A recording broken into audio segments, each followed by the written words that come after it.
Bueno, gente, ¿qué os puedo decir? Nuevo estudio, nuevo lugar de trabajo, nuevo lugar de grabación de mi canal de YouTube, nuevo lugar también para escribir libros, para escribir artículos y nuevo lugar además con este sofá al estilo Chester para grabar entrevistas, para grabar eso que se llama ahora en lenguaje anglo podcast, que bueno, que son básicamente entrevistas. ¿Y qué os puedo decir? La primera persona, el pionero de esta nueva etapa de mi canal de YouTube es ni más ni menos que el maestro Juan Manuel de Prada. Juan Manuel.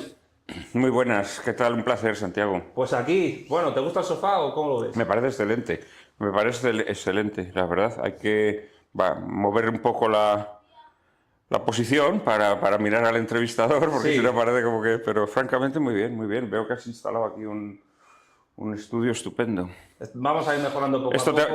te va a dar días de gloria, este estudio. Yo creo que sí, yo creo que sí. Además llevas una chaqueta a juego con el color de... Efectivamente, es que bueno, ya sabes que yo soy un hombre siempre muy cuidadoso Sí, está de todo, estos detalles. está todo pensado. Tened en cuenta que esta va a ser la primera entrevista, esta va a ser la casa de Juan Manuel de Prada para cuando quiera venir, porque además en Salamanca es donde estamos y él es de aquí.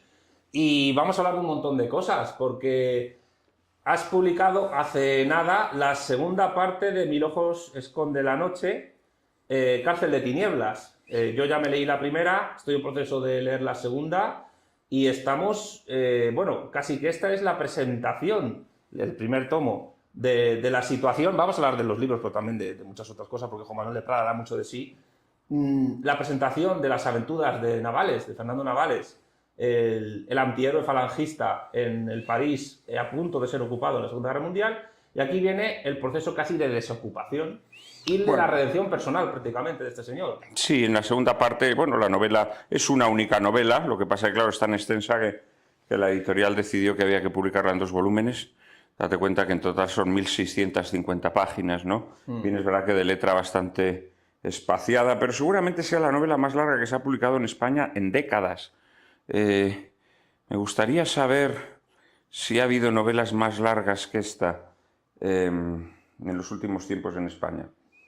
Desde luego, la novela, como te digo, es la misma, lo que pasa que bien, había que publicarla en 2 volúmenes.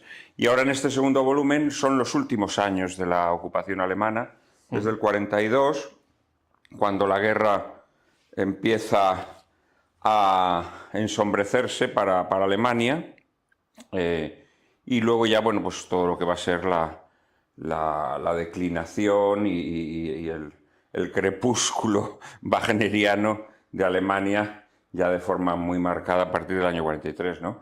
Entonces, bueno, en estos años las circunstancias en París se vuelven todavía peores, sobre todo a raíz de que los franceses pierdan sus colonias en el norte de África. Sí. En el año 42, pues, como sabes, toda la Francia colonial pasa a ser Francia libre, y por lo tanto pues las materias primas de las colonias no llegan a la metrópoli, las condiciones de vida se vuelven peores, los bombardeos aliados a partir de marzo del 42 empiezan a ser frecuentes. En marzo del 42 se produce el primer bombardeo en la periferia, porque ya sabes tú que siempre los pobres son los que soportan las guerras. Esto también es muy importante que lo tenga la gente en cuenta cuando escucha todos estos peleles al servicio de la plutocracia, haciendo llamamientos belicistas y de rearmes y demás. Las guerras siempre las padecen los pobres. Entonces, en París los aliados bombardeaban la periferia, que era donde estaban las fábricas. Y esto empieza ya en el año 42. Y luego, a raíz de las grandes derrotas en el frente del Este, Stalingrado, Kursk, etc., la resistencia, que en principio había sido un movimiento muy circunscrito a una resistencia comunista, porque realmente son los comunistas quienes ante el llamamiento de Stalin empiezan a cometer atentados en Francia.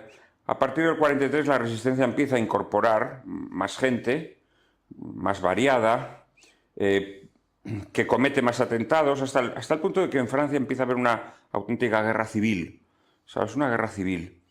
Porque la resistencia, no te creas tú que cometió tantos atentados contra los alemanes. En las películas siempre los atentados son contra los alemanes, pero la inmensa mayoría de los atentados de la resistencia francesa son contra franceses, colaboracionistas.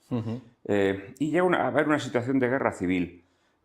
Las represalias de los alemanes cada vez son más fuertes. Ya sabes tú que los alemanes, por cada alemán al que la resistencia mata, ellos mataban a 10 rehenes, o incluso, si el alemán era de alta graduación, hasta a 100 rehenes llegó a matar a Alemania en represalia por atentados de la resistencia, ¿no?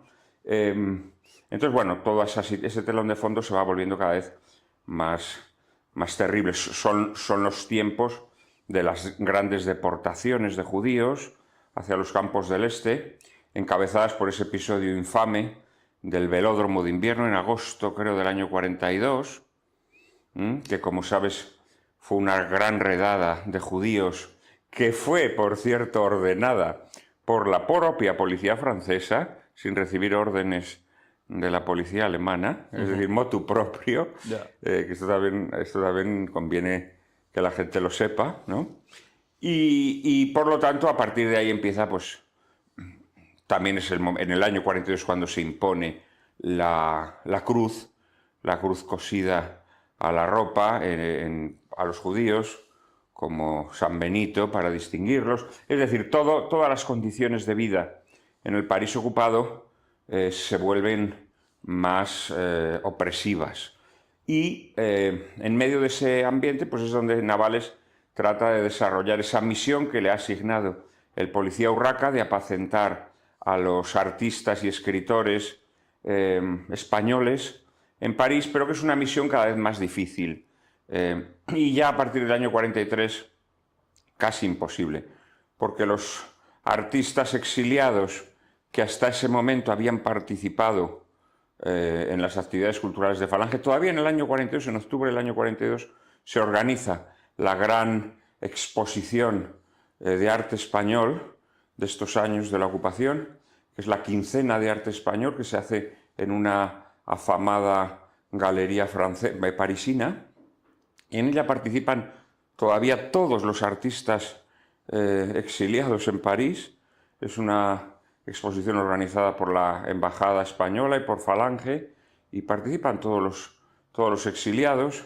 Pero ya en el año 43, a medida que se ve que Hitler va a perder la guerra, pues naturalmente todos estos artistas ya no quieren participar en las actividades de Falange, con lo cual la labor de Navales va a ser cada vez más difícil. Y además en Navales empieza efectivamente, que quizás sea el hilo conductor de esta segunda parte de la novela, en Navales empiezan a aflorar los dilemas morales. Los dilemas morales. Él, a fin de cuentas, aunque es un hombre malvado, es un pícaro, es un truán, y empieza a descubrir que la maldad gigantesca que se desarrolla ante sus ojos empieza a hacerle cambiar un poco de actitud, ¿no? Entonces lo vamos a ver haciendo cosas que no podíamos imaginar, ¿no? En un principio, cosas ya no tan alevosas, y hasta se puede decir que en determinado momento pues algo se va a quebrar dentro de él y sus acciones van a cambiar de signo, ¿no? Bueno, hay una continuidad en la novela, pero indudablemente hay un giro moral en Navales, ¿no? En esta segunda parte. Yo no sé cuándo se podría reeditar la novela entera en un solo tomo, pensando en otro tipo de novelas. Yo no sé si llamarlas novela-ensayo, como puede ser Guerra y Paz de Tolstoy o Rojo y Negro de Stendhal, que son novelas históricas donde se analiza la historia de un momento dado en un país, la psicología y la moral de los personajes y de los pueblos, y también un poco de filosofía, porque también en esta novela, en los dos tomos, hay un montón de filosofía, como ocurre en las grandes novelas. ¿Tú crees que, no sé si es una pregunta un poco pretenciosa por mi parte, pero ¿tú crees que tu novela Mil ojos esconde la noche estaría dentro de ese tipo de novelas casi ensayísticas, clásicas, muy propias del siglo XIX y en menor medida del siglo XX? Bueno, no lo sé, amigo. Honestamente, yo no tengo un juicio sobre mi novela porque uno la escribe y luego pues el tiempo es el que dictamina, ¿no? Si es una novela que merece pasar a formar parte de ese elenco al que tú te refieres, que bueno, que son novelas río, ¿no? Novelas que efectivamente que tratan de capturar un momento de la historia humana, con el telón de fondo de la historia, pero con atención al desarrollo dramático de los personajes. Bueno, algo de esto hay, ¿no? Yo esta novela la concebí sobre todo como un gran homenaje a la literatura española, a la tradición literaria española, ¿no? Es una novela en la que hay un homenaje pues, al esperpento, a toda nuestra literatura del siglo de oro, a la novela picaresca, bueno, a toda esa tradición literaria que, como sabes, ha sido completamente demonizada, estigmatizada por generaciones de escritores cipayos que han introducido modas extranjeras, de tal manera que hoy la literatura española pues parece una sucursal de la literatura finlandesa, ¿no? Toda esta tradición del barroco español ha sido completamente expulsada de nuestra literatura, y yo aquí en Mil ojos esconde la noche he tratado de recuperar esa tradición, ¿no? Bueno, por amor a mi cultura, frente a la omnipresencia de influencias extranjeras y cosmopolitas o cosmopaletas, ¿no? Que desgraciadamente son las que en estos momentos infestan la literatura española.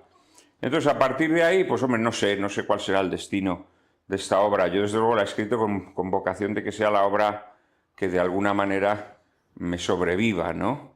Pero hoy en día no sé hasta qué punto una obra puede sobrevivir a un autor, sobre todo cuando la literatura, al igual que todas las expresiones artísticas, están controladas y dominadas por los malos, ¿no? Por quienes odian a España y por quienes odian nuestra tradición y por quienes han querido también a través de las artes y de la literatura hacer una ingeniería social, ¿no? No lo sé hasta dónde llegará el reinado de toda esta gente, ¿no? Pero bueno, la obra desde luego trata de levantar una bandera a favor de una tradición literaria española. Una tradición literaria española que tú reivindicas en esta novela y en otras. Da la impresión por tus palabras que la literatura española, y quizás también la hispanoamericana por extensión, están desde hace tiempo subordinadas a una forma de coloniaje, ¿no? Es decir, Duda. no hay ya ningún espacio cultural, sociológico, que no esté subordinado culturalmente de nuestra nación. Vamos a ver. Yo creo que el arte popular, que ha sido, por supuesto, muy diezmado y muy machacado, sigue siendo un arte nacional, español, tradicional. Pero es evidente que las élites que han tomado, digamos, que han tomado la ciudadela, las élites que han logrado hacerse con el poder cultural, son élites que odian profundamente esta tradición española. Lo más chocante, bueno, quizá no chocante porque ya sabemos que la llamada izquierda está al servicio de la plutocracia, lo más chocante es que, como sabes, estas élites están dominadas por esa pseudoizquierda que tiene el control absoluto de la producción artística y cultural en España, ¿no? Entonces son estas gentes fundamentalmente quienes han promovido este movimiento. La derecha en España, la derecha es algo subalterno en términos culturales, es algo servil, que se adhiere a las directrices que impone esta pseudoizquierda al servicio de la plutocracia, ¿sabes? Desde luego, si hay una ruptura y una rebelión contra este estado de las cosas, tiene que venir desde abajo. Lo que pasa que esta gente que ha cambiado por completo, la orientación estética y el pensamiento español, es una cosa verdaderamente impresionante, ¿no? Esta gente tiene el control de la propaganda, hasta unos extremos que no nos podemos ni imaginar. Es algo verdaderamente impresionante.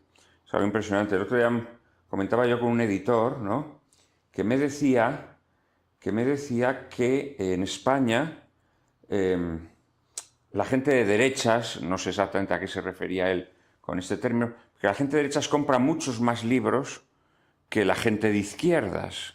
Evidentemente, cuando decía gente de izquierdas se refiere a esta izquierda caniche, a la izquierda, a la pseudo-izquierda, ¿no?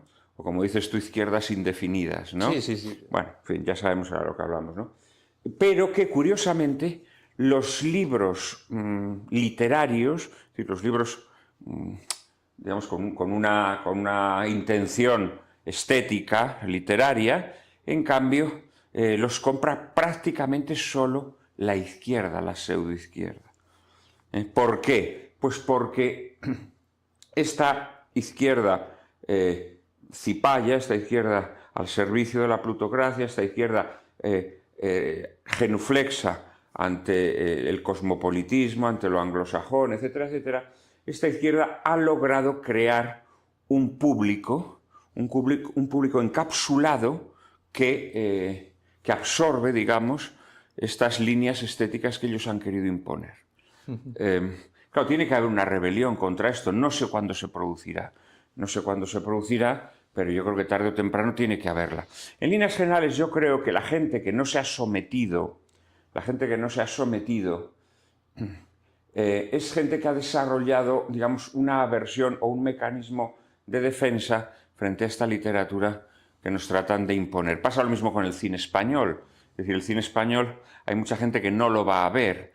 ¿Por qué no lo va a ver? Porque sabe que es una vía de infiltración ideológica para toda la morralla de esta izquierda indefinida, ¿no? Y eso que el cine español es lo que más parte de subvenciones estatales se lleva, de todo el Ministerio de Cultura. Evidentemente, por supuesto, ¿no? Por supuesto. También todos estos escritorzuelos finlandeses o pseudo-finlandeses también se llevan mucha pasta. Si tú ves la programación de los institutos Cervantes, si tú ves a qué escritores españoles pasean por todas las ferias de todo el mundo, a Guadalajara, a cualquier otro sitio, pues ahí verás siempre a los mismos. Claro. O sea, son los escritores del régimen, lo que yo llamo los escritores del régimen.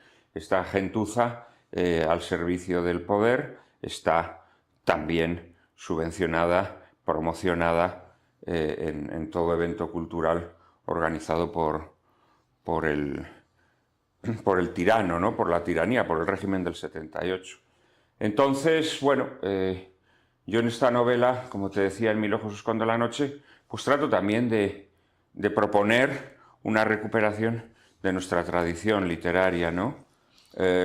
A la vez que, bueno, recuperar un momento de la historia cultural española muy desconocido, que es la presencia de españoles, artistas, escritores, periodistas, en esta coyuntura histórica tan extraordinaria como fue la ocupación de Francia, de París concretamente, durante la Segunda Guerra Mundial.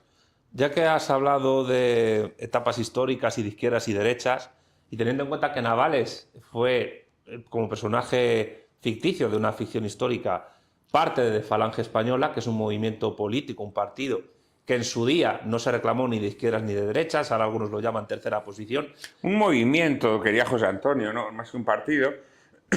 Pero bueno, sí, podemos decir un partido.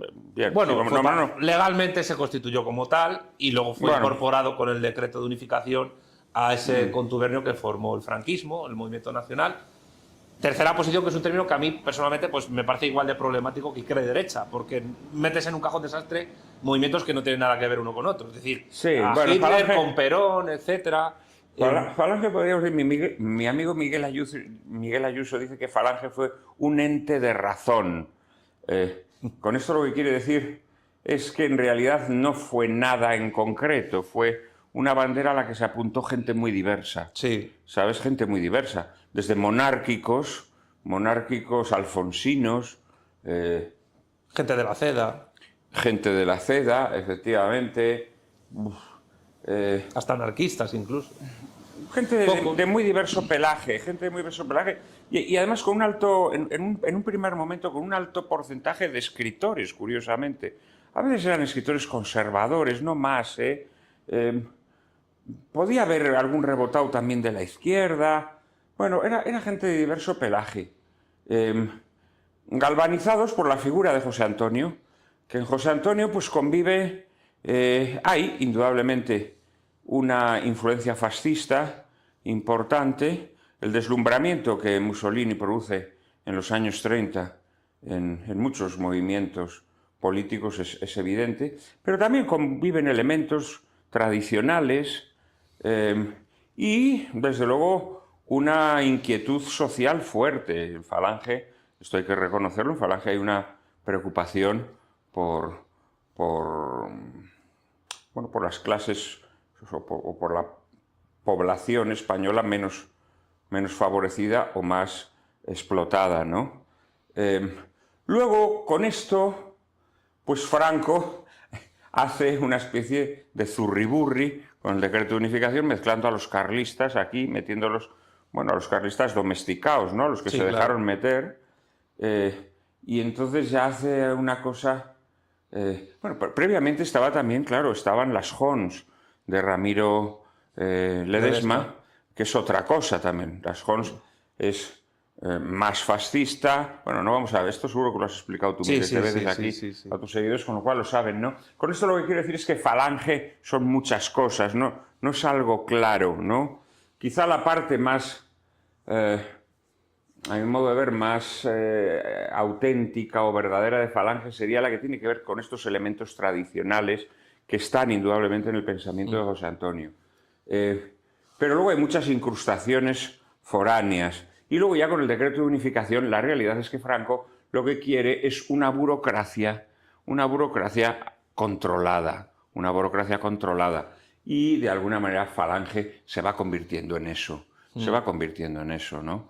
De tal manera que al final Falange pues prácticamente es como un elemento decorativo dentro del régimen que, sobre todo a partir de finales de los años 40, quienes verdaderamente lo van a controlar va a ser el Opus Dei y otras formaciones, digamos, democristianas, más o menos, ¿no? A pesar de que hubo personajes dentro del gobierno de Franco que venían de Falange que intentaron hacer todo lo que pudieron para llevar a cabo un programa máximo. Yo creo que los dos ejemplos claros son José Antonio Girón de Velasco y José Luis Arrese, primer ministro de Vivienda de alguna manera les dejan esa parte, social, digámoslo así, el mundo del trabajo, que eso, a mi modo de ver, fue, en el fondo, la gran garantía para el régimen franquista. Es decir, Franco se da cuenta que tiene que darle una dignidad al trabajo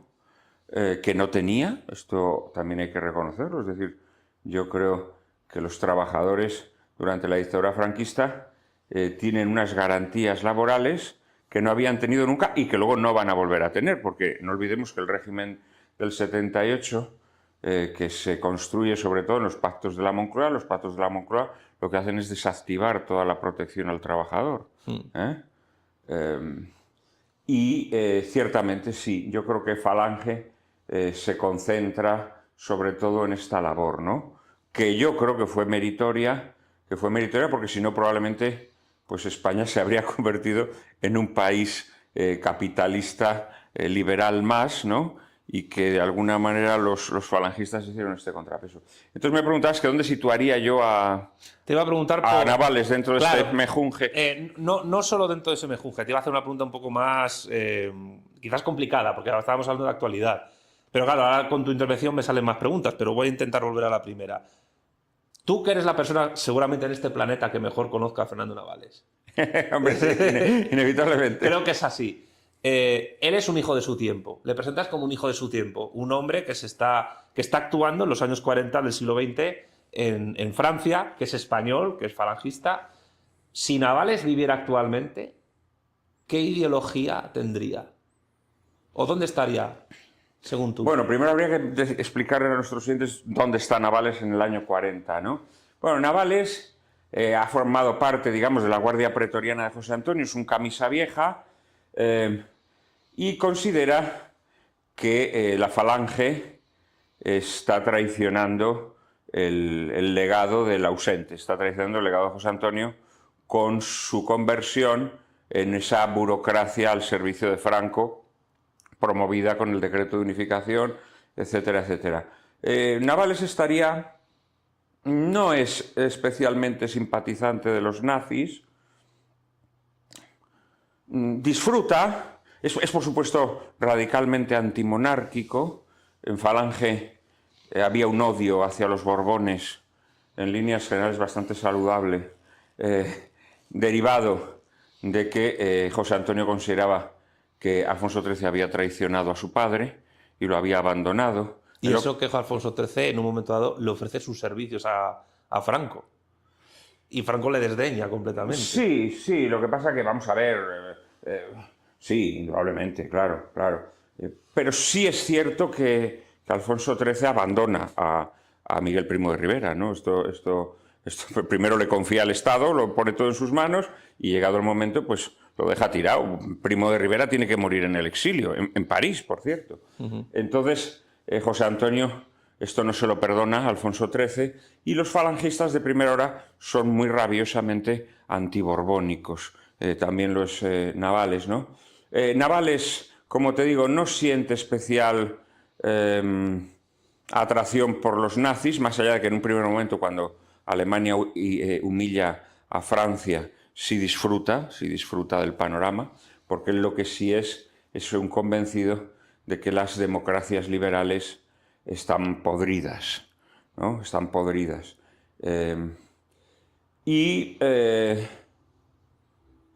Bueno, hay un componente en el cínico y nihilista que luego, en esta segunda parte de la novela, se mitiga y que va desembocando, digámoslo así, podríamos decirlo, en una especie de cristianismo social.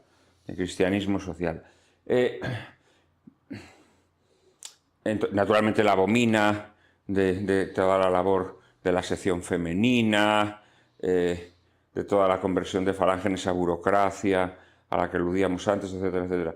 ¿Dónde se podría situar hoy en día Navales? Pues hombre, no lo sé. Sería complicado. Muy probablemente pudiera ser eso que ahora los malvados llaman un rojipardo. Podría tener algo de rojipardo, no exactamente, pero podría tener bastantes elementos de rojipardo. Lo que pasa es que esto de rojipardo es como tú bien sabes, es una designación peyorativa. Totalmente. Que yo creo que en cierto modo estáis aceptando, ¿no? Yo personalmente no. No, ¿verdad? No. Pero hay gente que la empieza a aceptar. Yo creo que es un error. Lo que hay es que, me parece a mí, vosotros deberíais resaltar que vosotros sois una izquierda social y una izquierda que no ha perdido el sentido y la noción de lo que es la patria y la pertenencia a un pueblo. Más allá de que ese pueblo, entiendo que vosotros seguís aceptando el legado universalista de la izquierda clásica, pero eso no significa que desaparezcan las identidades naturales, ¿no? Yo, por ejemplo, es un adendo a lo que dices. Yo me considero continuador de la tradición racionalista y universalista de las izquierdas, pero al mismo tiempo me considero heredero de la tradición también universalista y racionalista a su manera, o racional si se quiere, de utilizar la razón, del catolicismo hispano, el cual desarrolló en todo el mundo con complejidades, con violencia, por supuesto, y particularmente en América, con lo cual me siento heredero de esas dos tradiciones y las mezclo. Pero cuando se habla de rojipardismo, se hace una reductio ad Hitlerum muy común desde hace años en el discurso público, donde para poder desprestigiar algo tienes que aludir a su fascismo o a su asociación con Hitler de alguna manera. Y eso lo hacen todos los progres, los liberales también, cuando dicen nacional socialista, o cuando los progres te llaman nazi por simplemente defender la unidad de España. O sea, quiero decir que hay un elemento ahí común entre todos los progres, digamos, los progres económicos y los progres morales, a la hora de reducir cualquier cosa que no les gustan a la persona histórica, en este caso Hitler, que simboliza la mayor crueldad de la historia de la humanidad. Ya. Que sí, fue cruel. Aunque, bueno, ahora van a estrenar los chinos una película, a ti que te gusta el cine, sobre el Escuadrón 731 japonés, que realizó experimentos científicos y torturas con un montón de prisioneros chinos, rusos, etcétera, filipinos, y que se fueron de rositas porque los Estados Unidos los perdonaron. De ahí salió el programa MK Ultra, por cierto. Luego está la Ustacha en Croacia. Es decir, la crueldad humana se ha dado en un montón de ámbitos, no solo en el nazi. Pero evidentemente yo rechazo el término rojo y pardo porque me parece precisamente eso, coger cualquier discurso que no te convenga y asimilarlo con el sujeto histórico que ha asumido culturalmente la asociación con el mal más absoluto. Yo empiezo a percibir, si me permites, en ese mundo llamado rojipardo, empiezo a percibir ciertos signos un poco claudicantes, que empiezan por aceptar esta etiqueta, ¿no? Que es una etiqueta efectivamente altamente peyorativa, pero que da la impresión como de que todo ese mundo de una izquierda social, de una izquierda que no está, de una izquierda que no es caniche, que no está al servicio de la plutocracia, pues parece como que empieza a aceptarlo. Yo creo que es un error, ¿no? Sí, yo también. Y también empieza a haber ciertas desviaciones un poco ñoñas en todo ese mundo, pero bueno, ese sería otro tema. Navales tendría algo de eso, pero es que en realidad José Antonio tiene algo de eso. Es decir, José Antonio, no olvidemos que José Antonio, sobre todo en sus últimos años, José Antonio va defendiendo cada vez posiciones más de izquierdas. A medida que avanza la República, en los últimos años de la República, los escritos de José Antonio son escritos que tiran bastante hacia la izquierda, ¿no? Hay una frase célebre de José Antonio, ¿no?, que dice que prefiere la bala marxista a la palmadita en la espalda derechoide, ¿no? Quiero decir que José Antonio se había alejado mucho de las posiciones de la derecha burguesa. Y bueno, sí, Navales estaría ahí en una especie de reivindicación del legado puro de José Antonio, que hoy podría ser cierto rojipardismo, no sabría decirte exactamente cuál, ¿no? Porque siempre las traslaciones puras a nuestra época resultan un poco reduccionistas. Sí. Lo que es evidente es que Navales está tanto en contra de la vieja monarquía, que constantemente se burla de Franco, de la evolución de Franco, muestra las sinuosidades del régimen franquista, porque uno de los elementos también para fanatizar a la población española, promovidos desde la pseudoizquierda, es presentar el franquismo como una especie de bloque monolítico, ¿no? Como que los 40 años de franquismo fueron siempre lo mismo. Cuando si hay algo característico del franquismo es su capacidad camaleónica para ir mutando, ¿sabes? Su primera mutación la hace durante la Segunda Guerra Mundial. Su primera mutación la hace en estos años. En el verano del año 42, aprovechando un altercado, unos sucesos bastante penosos que ocurren en la Basílica de Begoña con ocasión de la celebración de los mártires de la tradición, pues hay un atentado que causa varios heridos, de falangistas a carlistas, y esto hace que Franco se cargue a su cuñado, a Serrano Súñer, como secretario general del movimiento y como ministro de Asuntos Exteriores. Y pone al frente del Ministerio de Asuntos Exteriores a Jordana, que era un anglófilo. Es decir, Franco ya en el verano del año 42, utilizando como excusa este altercado, se carga a su cuñado y pone al frente del Ministerio de Asuntos Exteriores a un anglófilo. Es decir, Franco ya está lanzando al mundo el mensaje de que el nazi era su cuñado, que él para nada y que él ya está virando en su política, y es así. Es decir, la política exterior de Franco empieza a virar ya en el verano del 42. Y a medida que avanza la guerra, Franco va rompiendo lazos con el Tercer Reich. En el año 43, Franco se cepilla la División Azul, no lo olvidemos, y para el año 44 la diplomacia española está trabajando muy a fondo ya para tener contentos a los ingleses y a los americanos. Y luego, como sabes, Franco, al acabar la guerra, va a utilizar el anticomunismo como elemento de aproximación a los Estados Unidos, ¿sabes?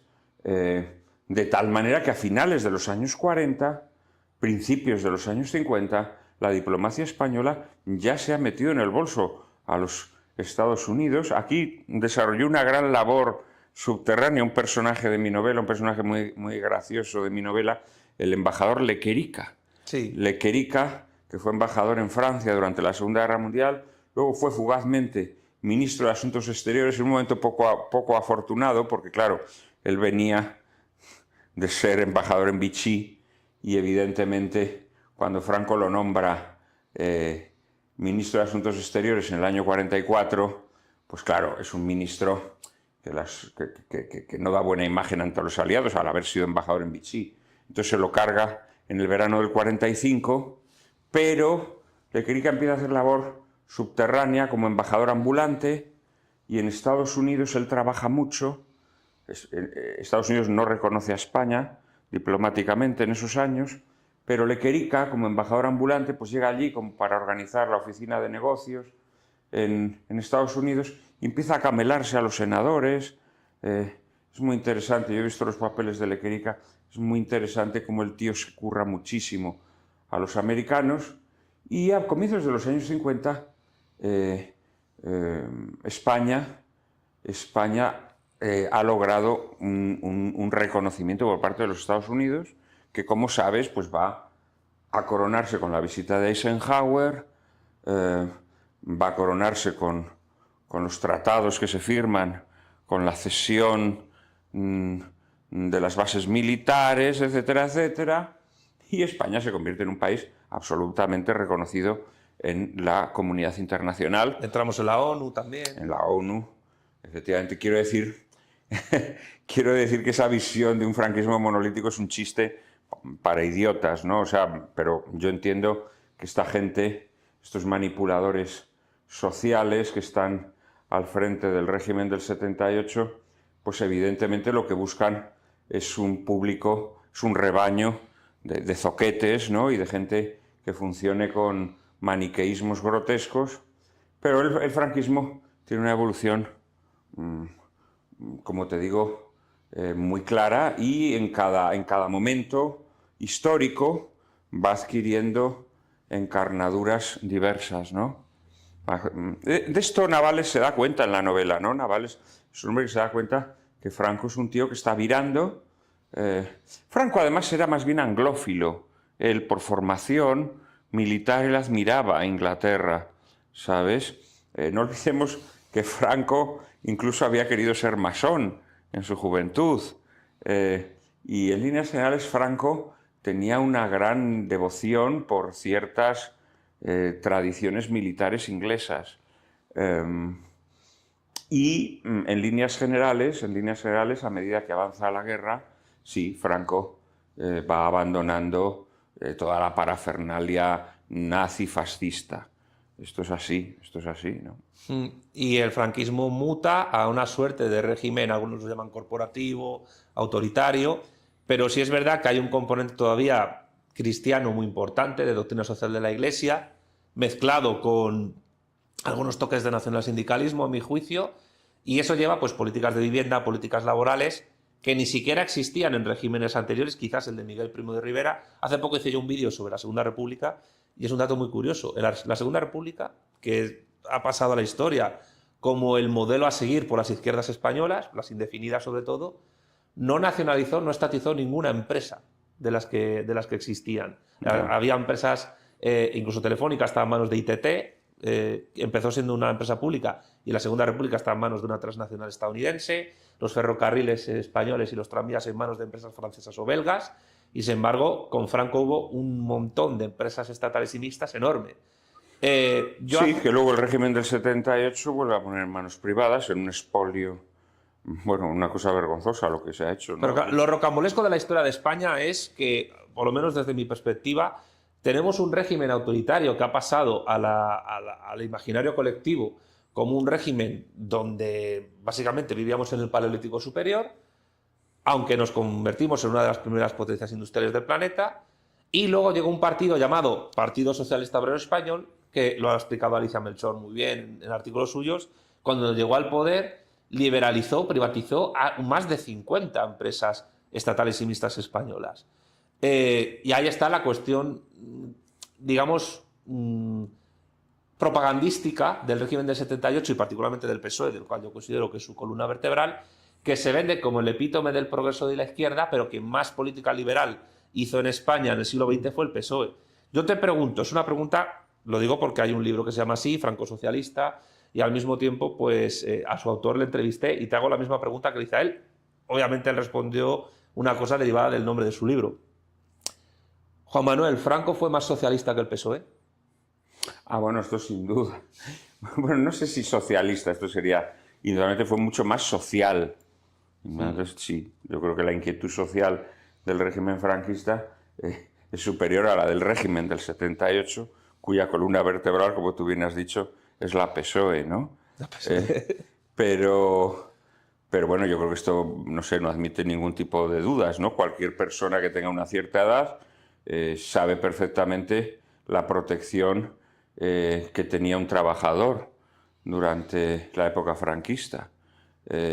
Una persona que tenía un trabajo, entonces, sabía que tenía un trabajo para toda su vida, que ese trabajo iba a ser sagrado, que si querían echarlo de la empresa iban a tener que pagarle un dineral. Cuando en el año 75 en España, cuando se despide a una persona le tienen que pagar 100 días de empleo y sueldo por cada año trabajado en esa empresa. 100 días. Que la gente compare con lo que se paga hoy, ¿no? A un trabajador al que se le despide, ¿no? Por no hablar, bueno, de otra serie de cuestiones, el acceso a la vivienda era muchísimo más fácil, una familia de clase media o incluso clase media baja podía acceder a la vivienda. Bueno, yo creo que estas son cosas indiscutibles, ¿no? Lo triste es, efectivamente, que ya estás hablándole a gentes idiotizadas, cretinizadas completamente, que efectivamente se piensan que el Partido Socialista, la PSOE, vino a liberarlos de ese paleolítico al que aludías tú, ¿no? ¿Y cómo crees tú que el PSOE o la PSOE ha conseguido tanto poder? ¿Cuáles son las claves? Porque estamos hablando casi del partido político más importante de España en los últimos 100 años. ¿Cómo ha conseguido tanto poder? ¿Cuáles son las claves de su éxito para ti? Bueno, yo creo que fundamentalmente entroncan con el pancismo español. Es decir, entroncan con esa gente amorfa que lo que quiere es chupar del bote. Esa gente que salía a la Plaza de Oriente a aclamar a Franco, toda esa gente al día siguiente estaba aclamando a Felipe. Es decir, yo creo que hay un reconocimiento de un caudillismo, es una España mostrenca que, como te digo, pues lo que quiere es chupar del bote, es la mesocracia española, digamos, es la... sí, es exactamente lo contrario de la España de la rabia y de la idea, es decir, es la España apoltronada, la España a la que le conviene un cierto continuismo, ¿no? Yo creo que los elementos más degenerados del régimen de Franco entroncan perfectamente con los elementos más degenerados del régimen del 78. O sea, la parte más podrida, podríamos decir, del franquismo es la que toma la bandera mutada en el PSOE. Es decir, los elementos que dentro del franquismo conspiraban contra una España distintiva, que querían una España puesta de rodillas ante los poderes plutocráticos, son los que mutan en el propio PSOE. Ya sé que esto puede parecer una paradoja, pero no lo es en absoluto. No lo es. De hecho, si nos damos cuenta, resulta muy interesante. Ahora, por ejemplo, que existe todo este fervor antifranquista por parte de la PSOE, si te das cuenta, casi todos sus líderes no pueden hacer bandera de sus orígenes. En realidad ellos son los hijos de papá del franquismo. Es decir, sus familias fueron, en algunos casos, disfrutaron de las prebendas del poder, pero en su mayor parte no, en su mayor parte forman parte de esa clase media que el franquismo creó. Es decir, son los hijos de papá del franquismo. Crecieron en familias que tenían un grado de bienestar económico adquirido durante el franquismo.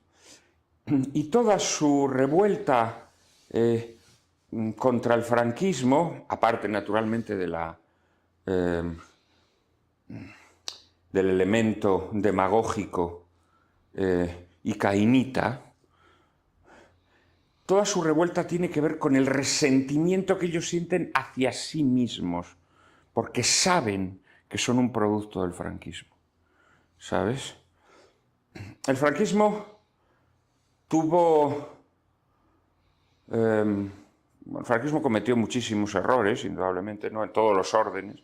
Uno de los más graves errores que cometió fue la creación de esa clase media, que eso indudablemente es un éxito en lo económico, pero que es una clase media que pierde el compromiso político, que pierde la lealtad a su patria y que solamente piensa en su estómago. Que es esa España amorfa que hoy pues, se reparten PP y la PSOE, pero que fundamentalmente está integrada en la PSOE, ¿no? Entonces, yo creo que sí, que este proceso de mutación social en realidad no es tal, son los mismos perros con distintos collares, ¿sabes? Y esto, repito, entroncaría con lo que yo considero el mayor error del franquismo, que fue... Claro, el franquismo necesitaba de alguna manera extirpar de la conciencia de la gente la preocupación política. Tenía que despolitizar a la gente, digámoslo así, ¿no? Precisamente para evitar pues, una oposición interna, que no la tuvo, por cierto, porque la realidad es que el franquismo no tuvo oposición, tuvo a los comunistas, pero bueno, los comunistas estuvieron siempre al margen, digamos, del franquismo, ¿no? Pero el franquismo no tuvo oposición. Las oposiciones que tuvo fueron oposiciones reformistas, pero bueno, en fin.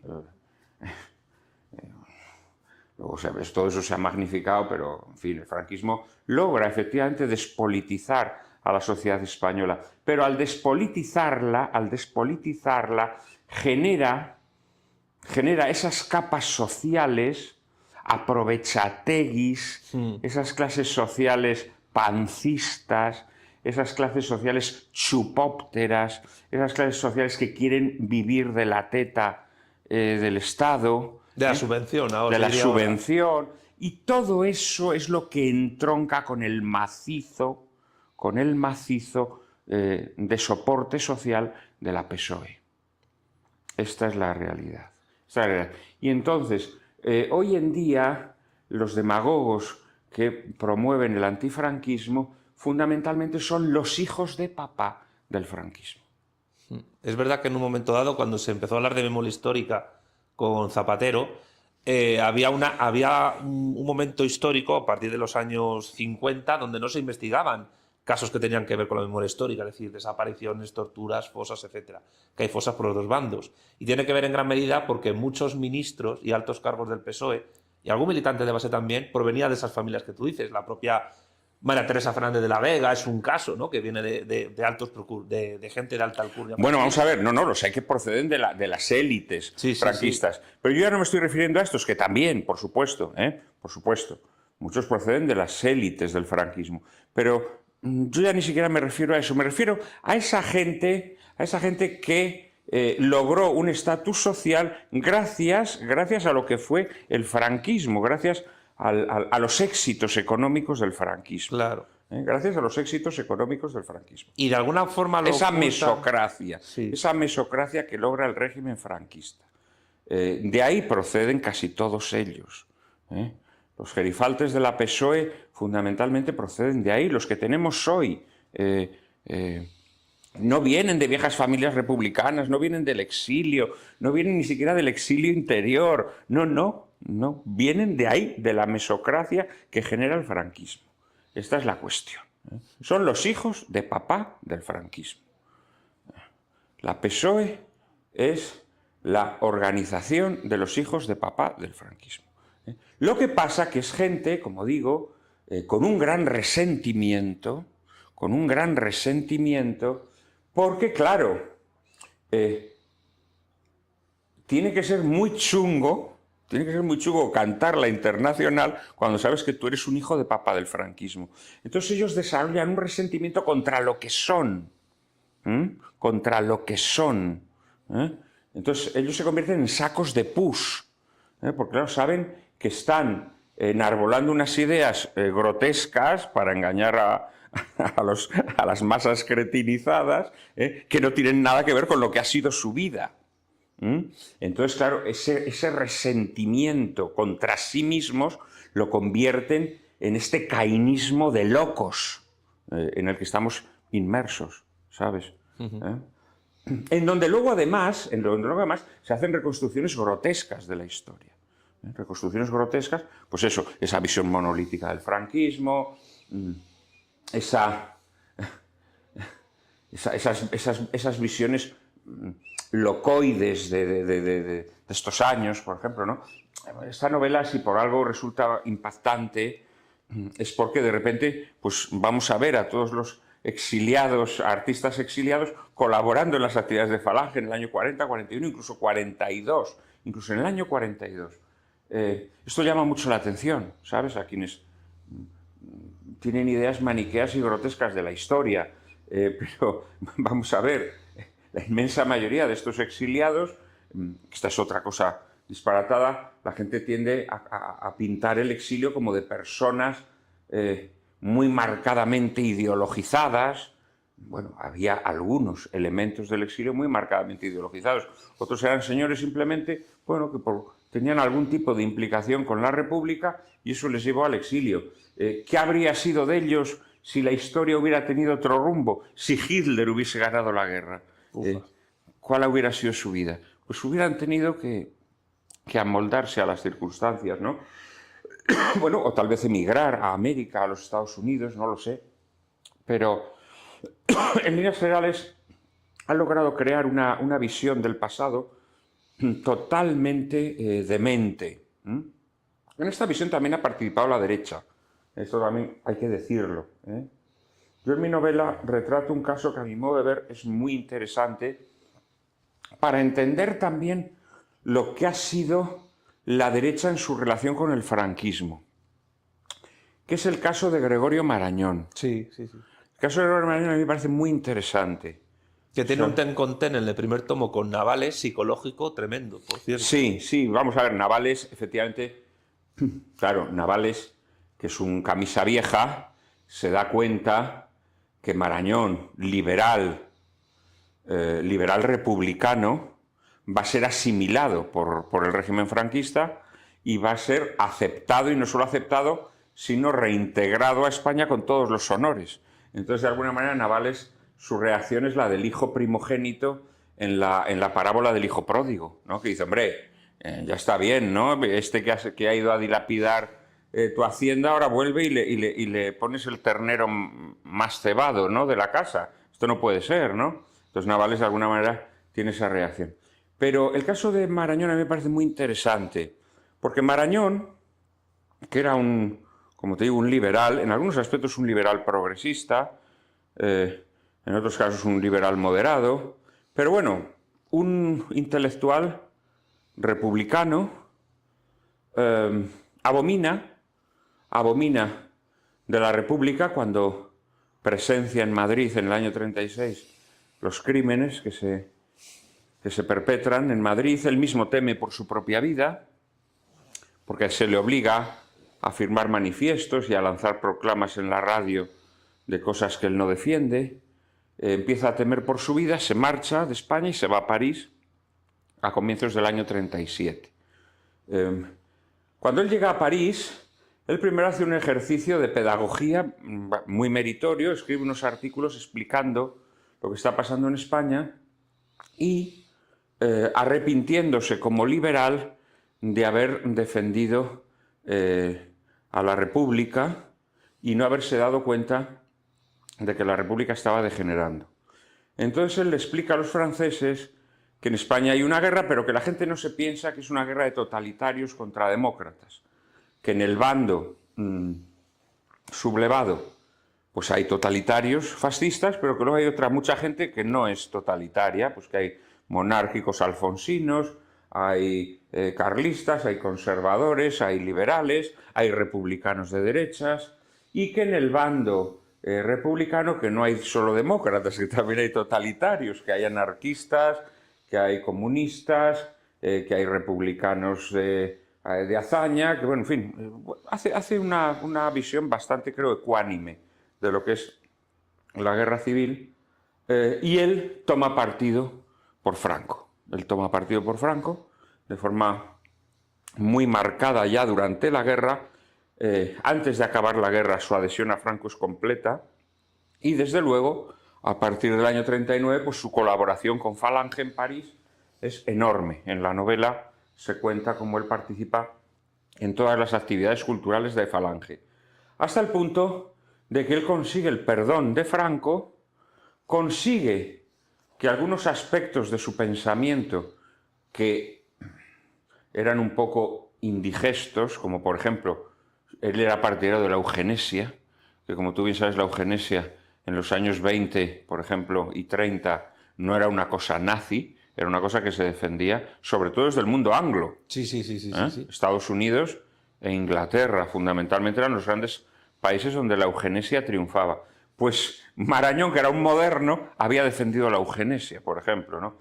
Todo esto se tapa, y finalmente, a finales del año 42, en Cárcel de Tinieblas esto se cuenta, Marañón por fin puede volver a España. Y vuelve a España con todos los honores. Se le devuelve su cátedra, se le devuelve su prestigio, y Marañón va a pasar a formar parte del estrellato de la intelectualidad del franquismo. Y muere en olor de multitud, o en olor de multitud, como queramos decirlo, muere aplaudido por el régimen franquista como un gran intelectual.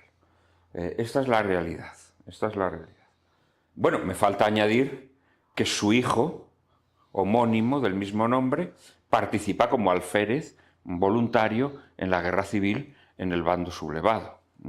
También como muestra de que su padre se adhería a Franco. Bueno, esta es la verdad de Marañón, que tengo que decir, a mí me parece un biógrafo excepcional, autor de algunas de las grandes obras maestras del género biográfico español. O sea, me parece un grandísimo escritor, Sí. Con obras maestras como la biografía de Antonio Pérez, que no han sido superadas, ¿no?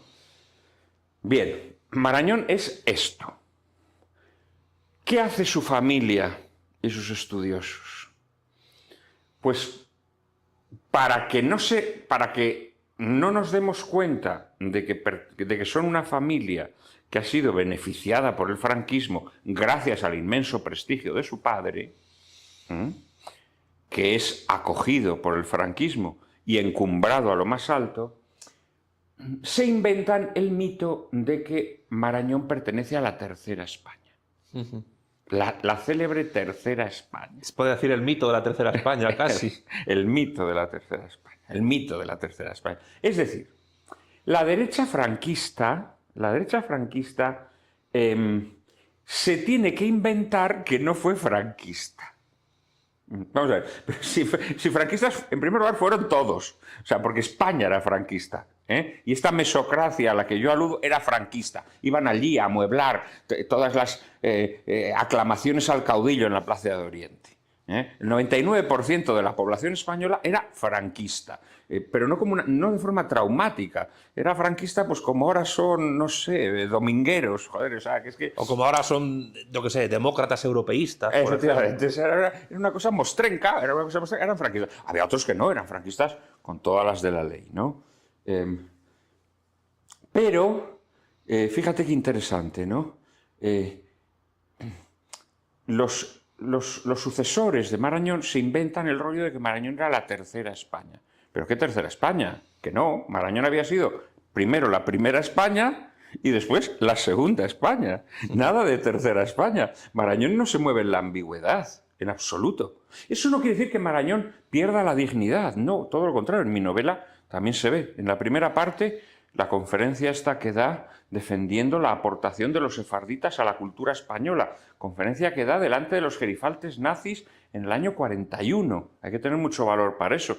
Y en Cárcel de Tinieblas se cuenta cómo Marañón, en un tribunal de honor que se le hace a un periodista español porque es descendiente de judíos y le quieren aplicar las leyes raciales que rigen en Francia, él dice, señores, este hombre es español y en España no hay leyes raciales y por lo tanto este español le protegen las leyes españolas y se acabó, ¿no? Que tiene una intervención también muy gallarda. Él era un hombre de principios, no los había perdido. Él no se convierte en un racista, ni en un malvado, ni en nada. No.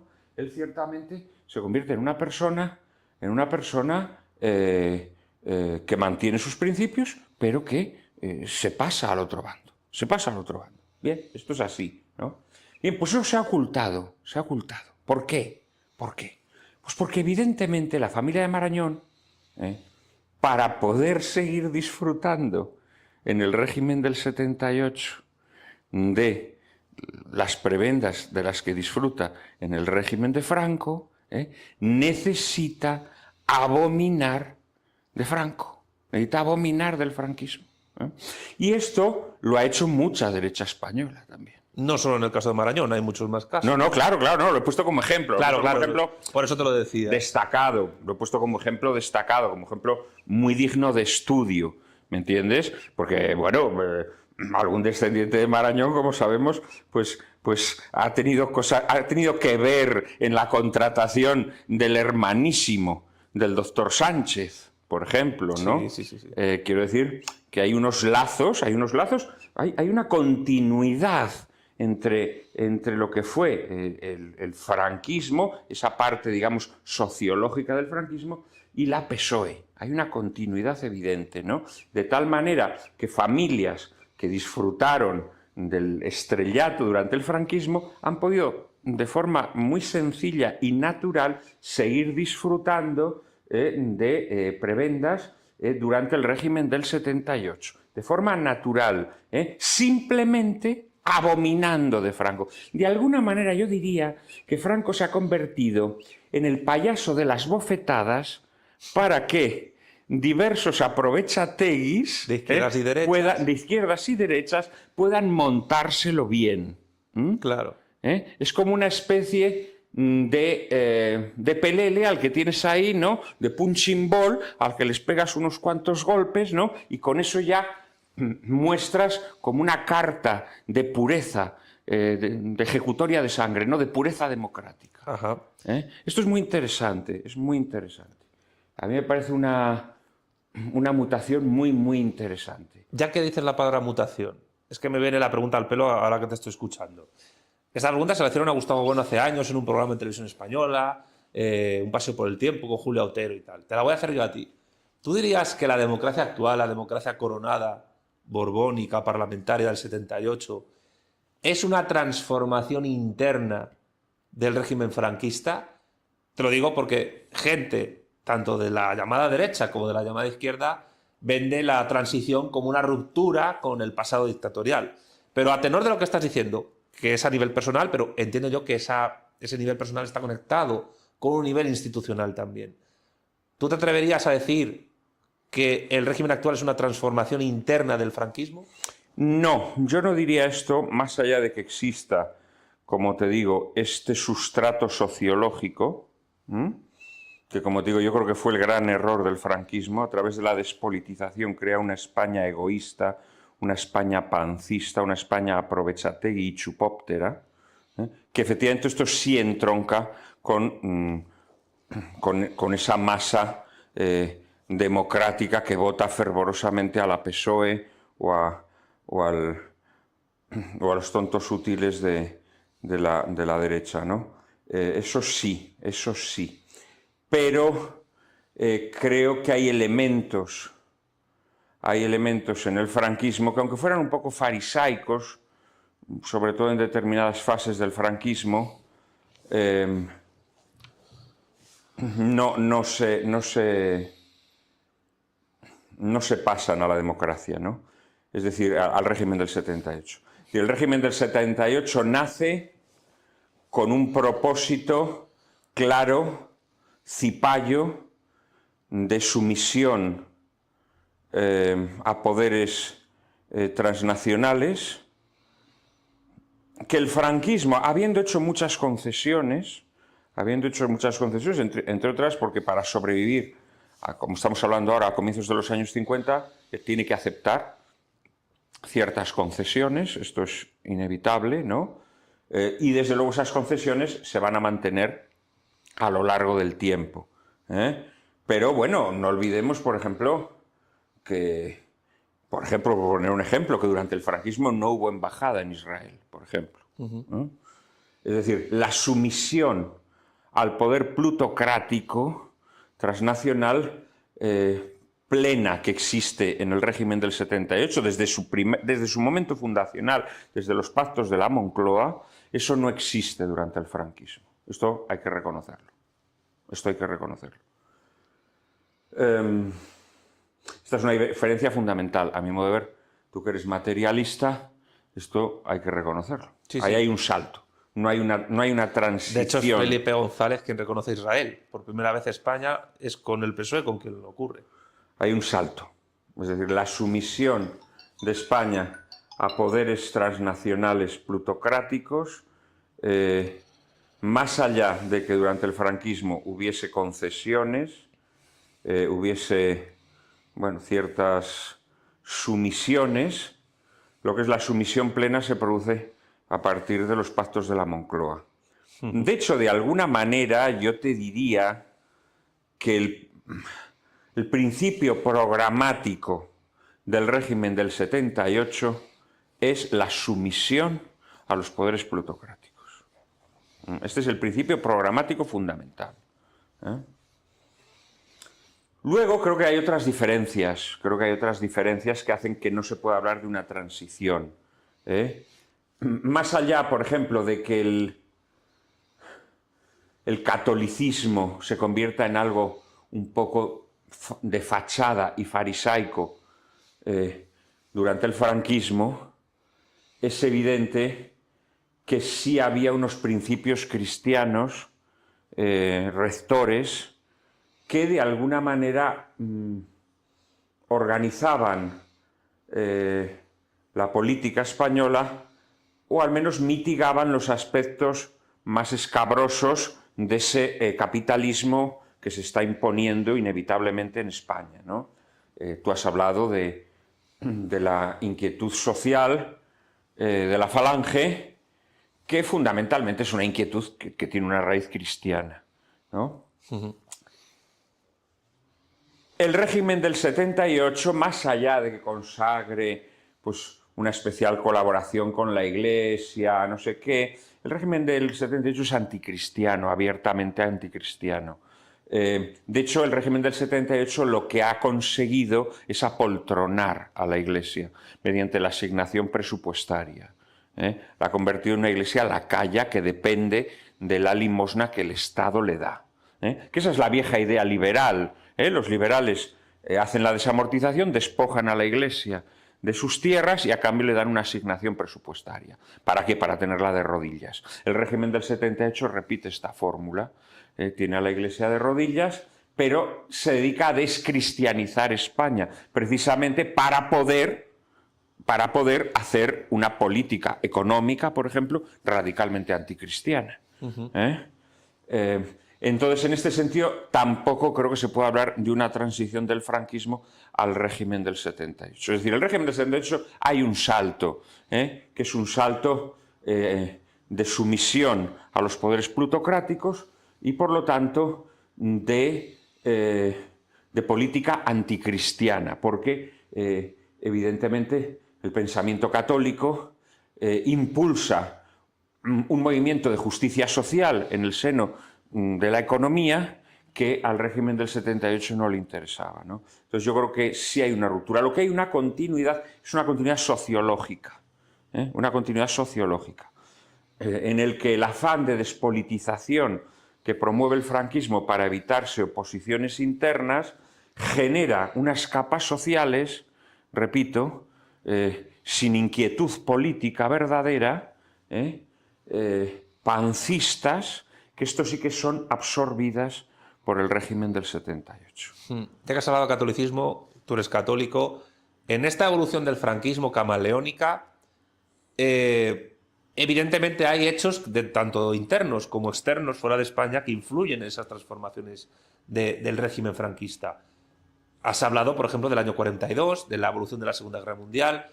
Hablas del acercamiento al mundo anglosajón, Inglaterra y Estados Unidos. A Inglaterra le interesaba que Franco protegiera Gibraltar, que no se la entregara a Hitler, para conservar su hegemonía en el Mediterráneo, hacer la guerra en África, etc. El Concilio Vaticano II, del cual has hablado tú muchísimo durante muchos años, ¿cómo afectó al franquismo ese acontecimiento? Bueno, hombre, el Concilio Vaticano II... El Concilio Vaticano II, de alguna manera, introduce en el seno de la Iglesia española, pues, ese ayornamiento, el ayornamiento que el clima del concilio genera, sirve en España para que la Iglesia española desarrolle, digamos, o para que la Iglesia española, o ciertos sectores de la Iglesia española, se conviertan en opositores a Franco. Que en realidad, bueno, es simplemente una... yo me atrevería a decirte que bajo la apariencia de un progresismo eclesiástico, en realidad lo que se está produciendo es una infiltración liberal en un sentido amplio, liberal progresista, si se quiere, pero liberal en el ámbito de la Iglesia española. De alguna manera, la Iglesia española fue cooperadora en este proceso de disgregación de la identidad española al que nos venimos refiriendo desde diversos enfoques. Al principio, culturalmente, cuando aludíamos a esta ruptura con la tradición literaria española, ahora aludíamos en el aspecto socioeconómico, en el aspecto religioso. De alguna manera, la propia Iglesia fue vehículo de infiltración de una protestantización de la sociedad española. Es decir, socapa de oposición al franquismo, la Iglesia colabora, la Iglesia conciliar, colabora en la protestantización de España. Este es un fenómeno ya sé muy complejo que nos llevaría horas o días explicarlo, pero esto se produce. Aparentemente, la Iglesia simplemente pone distancias con el régimen, pero secretamente la Iglesia estaba siendo un agente de disgregación de lo que podríamos llamar el catolicismo hispánico. Esto es así. Tristemente es así. Ellos pensaban simplemente que estaban poniendo distancia con Franco, en realidad estaban haciendo una siembra para la protestantización de España. Porque al final ciertas innovaciones que se introducen a raíz del Concilio Vaticano II van a contribuir a... de alguna manera, las viejas tradiciones católicas eran un castillo, eran una fortaleza que impedía la sumisión a ideologías extranjeras, ¿sabes?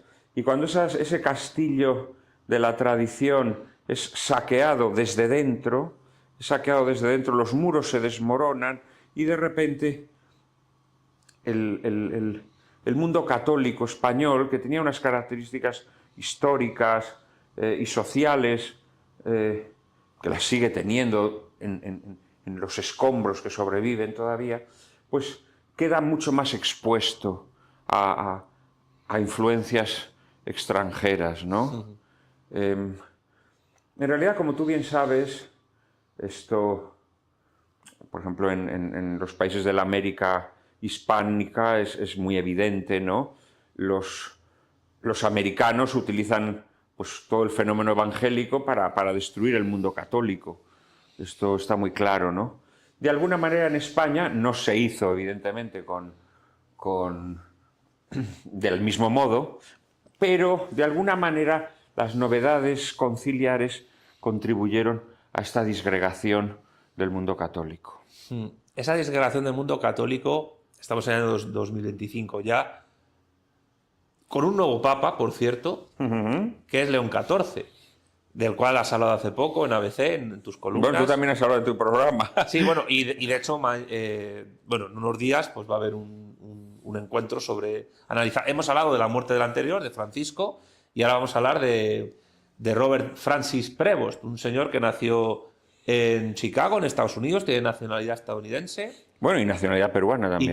Y peruana, eso que iba a decir luego, que estuvo 40 años de misionero en Perú, conoce muy bien el Perú, es de padre de descendencia medio franco-italiana y una madre de lejana ascendencia española y dominicana, de República Dominicana.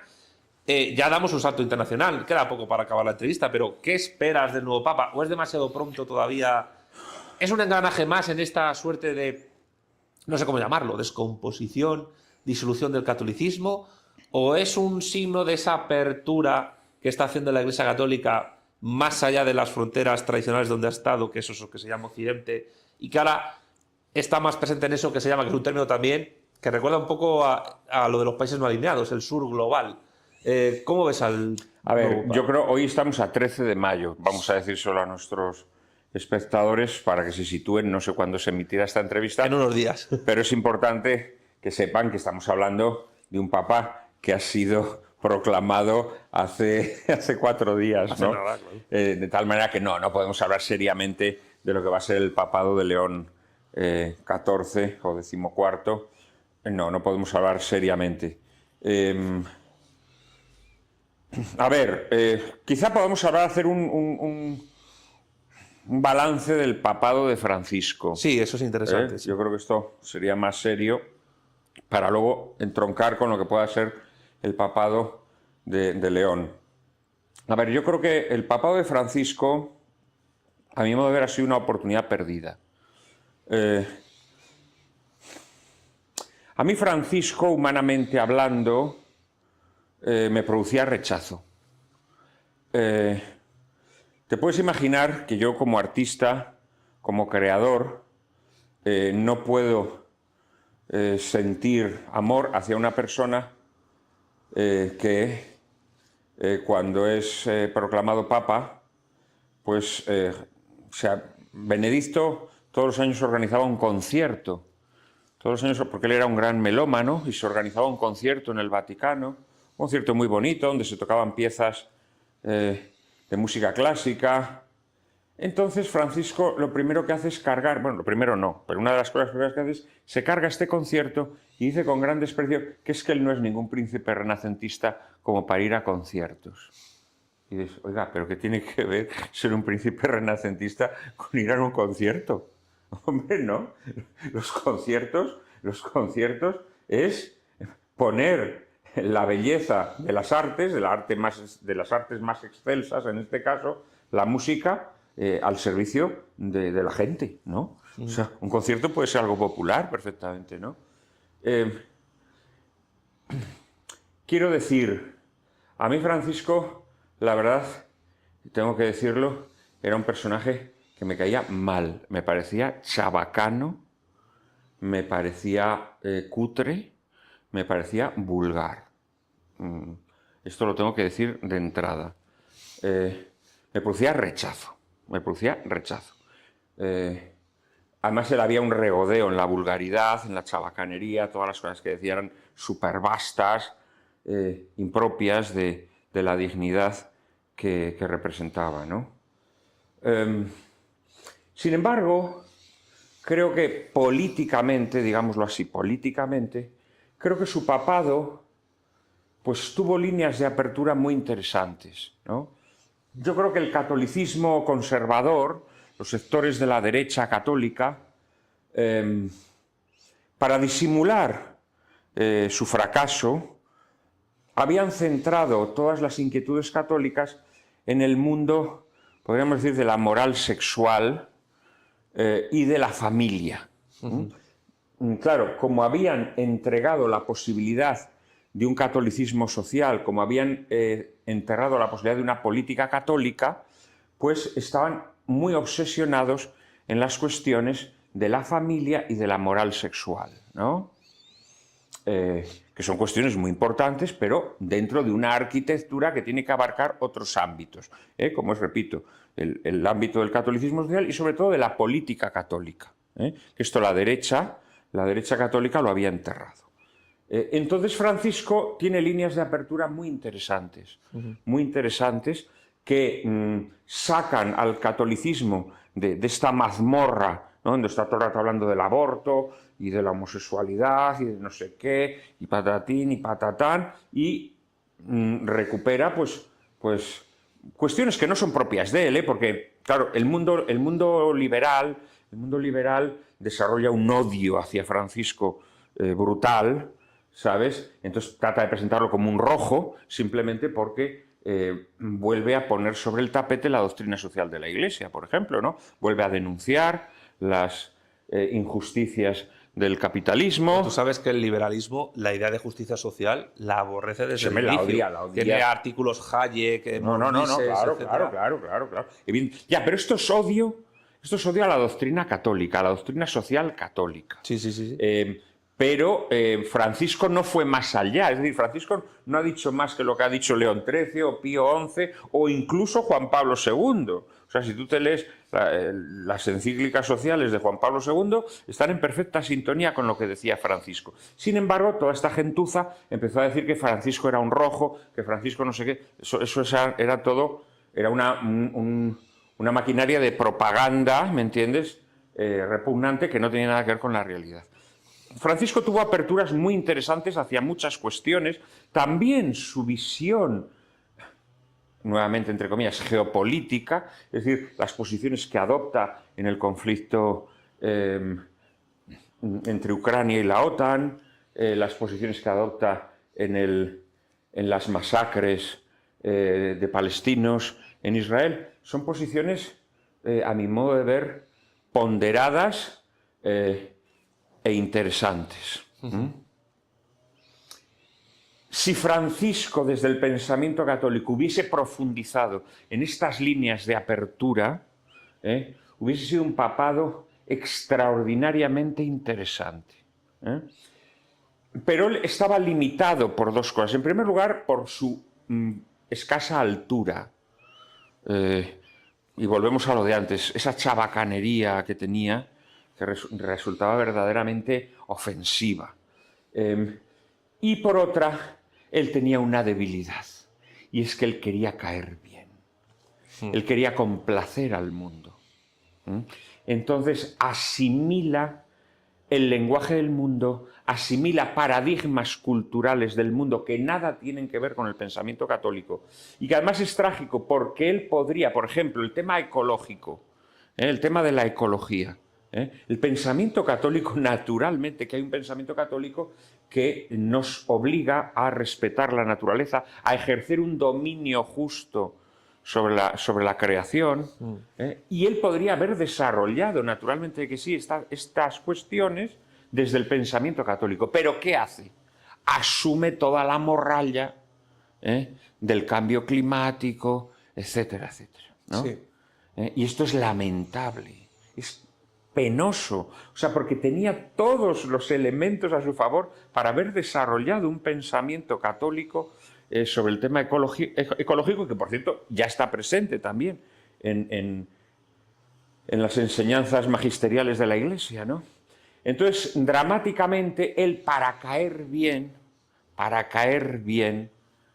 asume paradigmas culturales del mundo que además son paradigmas profundamente anticristianos, porque en toda la obsesión climática hay también un odio a la procreación. No lo olvidemos que al final todos los partidarios del cambio climático, como sabemos, son partidarios de que la gente deje de tener hijos, etcétera, etcétera, y él asume unos paradigmas penosos. Y en su afán de complacer al mundo, bueno, pues todos lo saben, ¿no? A nivel doméstico cutre, pues bueno, pues le concede entrevistas a Évole, yo que sé, ahora al final hace que Cercas escriba un libro sobre él, cosas verdaderamente vergonzosas, lamentables, de tío arrastrado que quiere complacer. Cercas decía que Francisco era anticlerical como él. Bueno, en fin, o sea, no vamos a comentar, es todo penoso, es todo muy penoso. Entonces, yo creo, como te digo, que el papado de Francisco fue una oportunidad perdida, porque amplió el abanico de inquietudes católicas, hizo conscientes a los católicos de determinadas realidades que los católicos habían olvidado en esa obsesión del mundo conservador por el aspecto de la moral sexual, de la familia, etcétera, etcétera, sí. que hubieran sido muy fecundas si él no hubiera tenido este problema de buscar el halago del mundo, ¿sabes? Al final, a Francisco, ¿quiénes lo defendían? De forma hipócrita, por cierto. Lo defendía la izquierda indefinida, que dices tú. Lo defendían los progres. Sí. Lo defendían los progres. Y de hecho le han convertido en su líder. Sí, pero tremendo. Es todo falso, es todo hipócrita. Los progres saben perfectamente que Francisco no les dio nada. Francisco lo que creó fue un ambiente de confusión y de caos que favorece a los progres. Porque ahora los progres pueden exigir a su sucesor que cumpla todas las cosas que supuestamente Francisco esbozó. Claro. No les dio nada. Por ejemplo, te voy a poner como ejemplo la Fiducia Supplicans, este documento por el cual se permiten las bendiciones a homosexuales. Esto es absurdo todo. Esas bendiciones, como sabes, no tienen forma sacramental. Es una bendición, pues, como se le puede hacer a un geranio o a un hámster o a tu perrita, ¿sabes? Bueno, las bendiciones que se le hacen el día de San Antón, sí, a las mascotas, pues es exactamente lo mismo. Es decir, las bendiciones de Fiducia Supplicans son exactamente las mismas que se le hacen a las mascotas el día de San Antón. Ya. Esto los progres lo saben perfectamente. Saben que es una burla. O sea, que estas bendiciones son un cachondeo. Bueno, hay un pasaje de este documento, que es un documento de mente, en donde se les dice a los homosexuales que no pueden ir a recibir estas bendiciones vestidos de gala, que tienen que ir vestidos normal. Sí, te lo juro, esto figura en el documento. Oiga usted, yo iré vestido como me dé la gana. Yo iré vestido con camiseta si quiero, e iré vestido con frac si quiero, iré como me dé la gana. ¿Cómo que no puedo ir vestido de gala? Claro, porque en realidad lo que quiere es que ni por lo más remoto se confunda eso con una bendición de una unión homosexual. Claro. ¿Entiendes? O sea, era todo retórico, era todo trucho, como dirían los argentinos. Era todo trucho. Eran chantadas, propias de un chanta, pero los progres, que saben perfectamente que les estaba engañando, que les estaba tendiendo cebos para tenerlos contentos, ellos saben perfectamente que les estaba engañando, pero les convenía. Les convenía esa confusión que había generado Bergoglio, ¿no? Les convenía porque ellos decían, bueno, ahora dejamos esto así, de tal manera que al sucesor le decimos, oye, no, oye, tienes que aceptar las uniones homosexuales, oye, no, tienes que aceptar el sacerdocio femenino, oye, no, tienes que aceptar no sé qué. Y si no te pasamos factura. Y si no te pasamos factura. Entonces, ahora viene el papado de León XIV. En primer lugar, hay que decir una cosa. León XIV no va a ser Francisco II. Esto ya ha quedado muy claro. Las formas no son aderezos ornamentales. Las formas dan sentido a la materia. Yo aquí soy muy aristotélico y considero que forma y materia forman una única realidad indivisible. Entonces, todos los signos que ha dado León son de un papado que será distinto al de Francisco. Como es natural, ¿no? La belleza de la Iglesia Católica tiene que ver con el misterio de la encarnación. Entonces, al final, Cristo se encarna en hombres distintos, cada papado es distinto, y cada papa, y esto ocurría igual en la Iglesia preconciliar, cada papa tiene unos rasgos personales que de alguna manera modelan a la Iglesia durante su papado, ¿no? Entonces el papado de León XIV va a ser distinto. Yo pienso que León XIV podría profundizar en el aspecto, en este aspecto a mi modo tan importante que es la doctrina social, porque él es un hombre misionero y por lo tanto conoce la realidad de los países católicos pobres. La conoce mejor que Bergoglio, también, dicho sea de paso, porque Bergoglio, a fin de cuentas, fue un hombre que siempre vivió en los altos palomares de las autoridades jesuíticas. Le presumían papavillero, pero bueno, ha visitado más villas seguramente Prevost que... Hombre, yo creo que la diócesis de Chiclayo es una diócesis mucho más pobre que la diócesis de Buenos Aires, ¿no?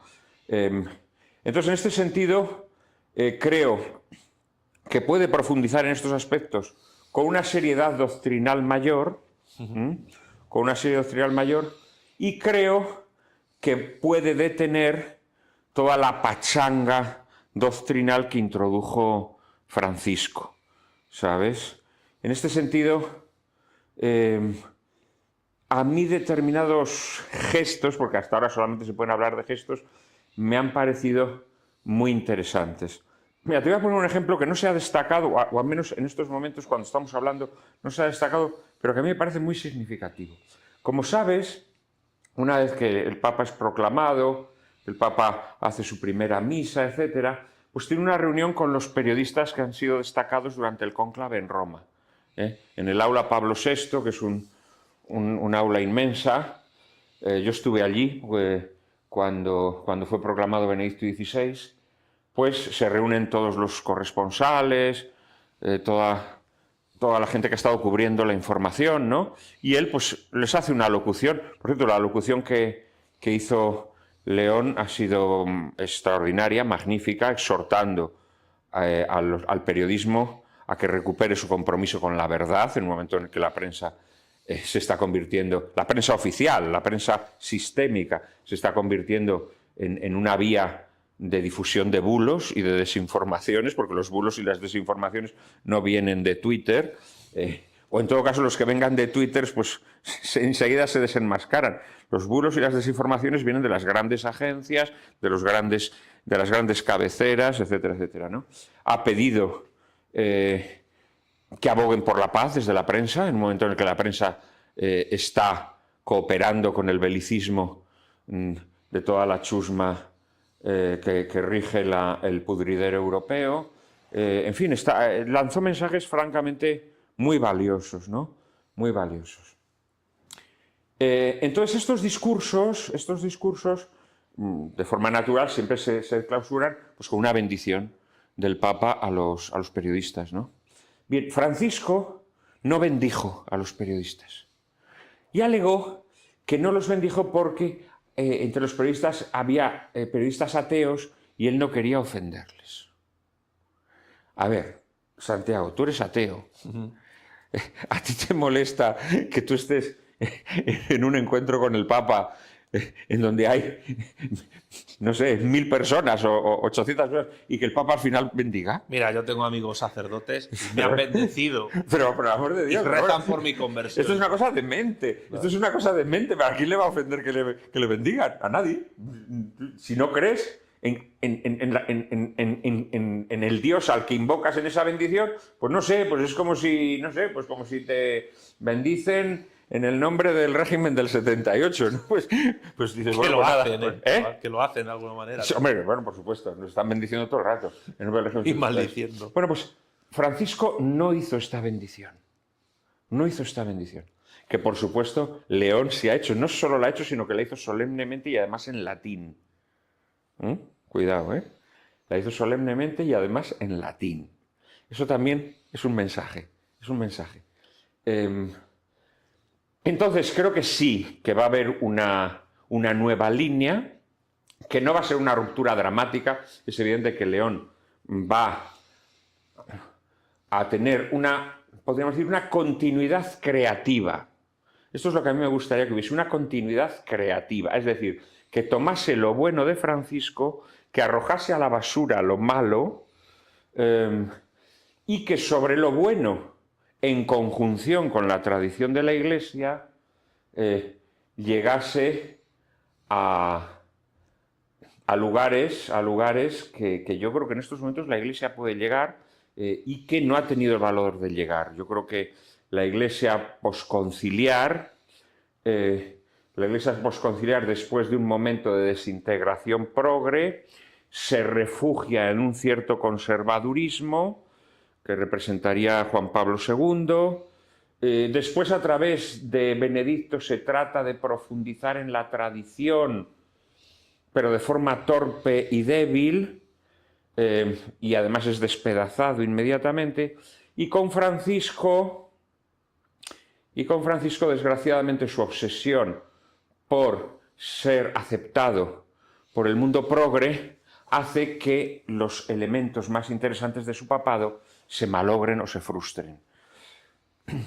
León XIV puede conseguir que esos elementos interesantes del papado de Francisco lleguen a su plenitud,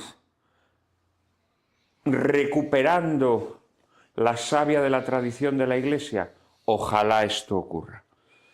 Desde luego yo creo que León XIV inmediatamente se va a tropezar con la fiscalización del mundo progre. Al mundo progre no le interesan los pobres, al mundo progre no le interesan los trabajadores, al mundo progre no le interesan los sufrimientos de la gente. Al mundo progre le interesa la desintegración social al servicio de la plutocracia.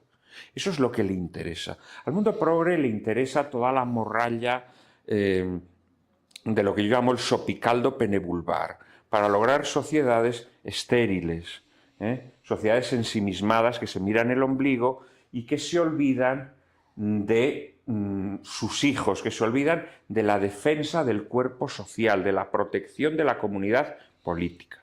Eso es lo que interesa al mundo progre. Y el mundo progre, si León se rebela contra ese designio, el mundo progre va a ir a saco contra él, a saco. El otro día fue muy interesante, hay imágenes, se pueden recuperar en Twitter, a lo mejor tú las puedes recuperar, en donde no sé qué está haciendo León. León pasa por un pasillo, o se ha hecho un pasillo, en donde hay gente en los dos lados que lo aclama y él va saludando a la gente, ¿no? Y en un determinado momento, él por el rabillo del ojo ve una bandera LGTB, una bandera del arco iris. Y entonces el tío cambia de lado y se pone a saludar a los del otro lado y luego ya vuelve al lado donde estaba la bandera y los ha dejado con 3 palmos de narices a los de la bandera. Es decir, León quiere abandonar ese compadreo con toda esa bazofia progre. Ahora, ¿tendrá valor para hacerlo? Lo tiene muy difícil. Lo tiene muy difícil. Porque el gran error de Francisco, error que tal vez también aplacó y postergó el desencadenamiento de la furia progre, fue compadrear con ellos, ¿sabes? Pero la furia progre se desencadenará tarde o temprano. Porque, vamos a ver, la Iglesia Católica, tú no eres católico de fe, pero antes has dicho que asumes el legado cultural y político del catolicismo, ¿no? La Iglesia Católica crea comunidad, crea vínculos, y el mundo progre lo que desea es destruir esos vínculos. Ese es el principal cometido del mundo progre, atomizar a la sociedad para convertirnos en esclavos al servicio de la plutocracia. O sea, el mundo progre lo que busca es que vivamos en cuchitriles, que no tengamos hijos, que nos conformemos con sueldos de mierda, que no tengamos lazos sociales para reivindicar nada. Eso es lo que quiere el mundo progre. Entonces, ese choque se va a producir.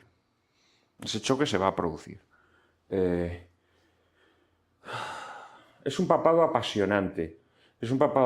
Pero apasionante viene de pasión. Y pasión, en el significado más cristiano de la palabra, es padecimiento. Entonces yo creo que León XIV tendrá que padecer mucho. Pero yo sí contemplo con esperanza los primeros signos. Mira, yo a diferencia de muchos amigos míos tradicionalistas, a mí ya sabes que la palabra tradicionalista no me gusta porque considero que cuando le pones el ismo a la tradición, la estás convirtiendo en una ideología. Yo me gusta más hablar de pensamiento tradicional. Pero en el ámbito del pensamiento tradicional, pues claro, hay muchas personas que contemplan a León XIV con desconfianza, porque es un hombre de Bergoglio, claro, porque es un hombre que fue hecho obispo y posteriormente llevado a Roma, nombrado cardenal y prefecto de la Congregación de los Obispos por Bergoglio. Entonces, pues bueno, lo miran con desconfianza.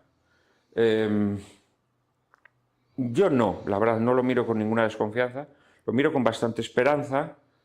A ver, yo también pienso que la vuelta a la Iglesia preconciliar,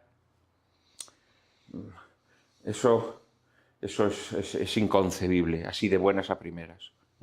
Yo creo más en esta continuidad creativa, es una expresión que le tomo prestada a mi amigo Giovanni Maria Vian, que es un gran conocedor de los intríngulis vaticanos. Y Giovanni Maria Vian considera que esta continuidad creativa es coger lo mejor de Francisco para reinscribirlo en la tradición de la Iglesia. Para reinscribirlo en la tradición de la Iglesia. Si León XIV lograra despojar a la Iglesia Católica de todas estas excrecencias ideológicas que supuestamente Francisco vino a combatir, pero que incrementó lastimosamente, esto ya sería bastante bueno. Si además pues, tuviera una comprensión hacia ciertas manifestaciones de la tradición, sobre todo en la liturgia, por ejemplo, levantara el veto o cuasi veto que hizo Francisco a todo ello, pues hombre, yo creo que sería un papado interesante. Yo tengo muchas esperanzas. Fíjate, él ha anunciado su interés en viajar a Nicea, que para los católicos pues tiene un sentido, un mensaje de unidad, de recuperar la unidad en torno a los dogmas de la fe. Es decir, vale, sí, diversidad, sí, sinodalidad, sí, pero desde la unión en lo que creemos, ¿no? Yo creo que hay signos muy esperanzadores, pero repito, es 13 de mayo y no podemos aventurar grandes cosas todavía. Lo que sí podemos decir es que, aunque pasión tiene que ver con padecimiento, yo no he padecido para mal en ningún caso esta conversación contigo en este sofá, sino que ha sido apasionante. Ha sido una maravilla, ha sido un gusto, querido amigo, ha sido un gusto. Como siempre. Te agradezco mucho que me hayas dejado, además, presentar aquí está la segunda parte de Emilio Jesús Conde la Noche, y para mí ya sabes que que es un gusto estar siempre contigo, compartiendo o discrepando, pero en el convencimiento de que hay que organizar a la disidencia, ¿eh?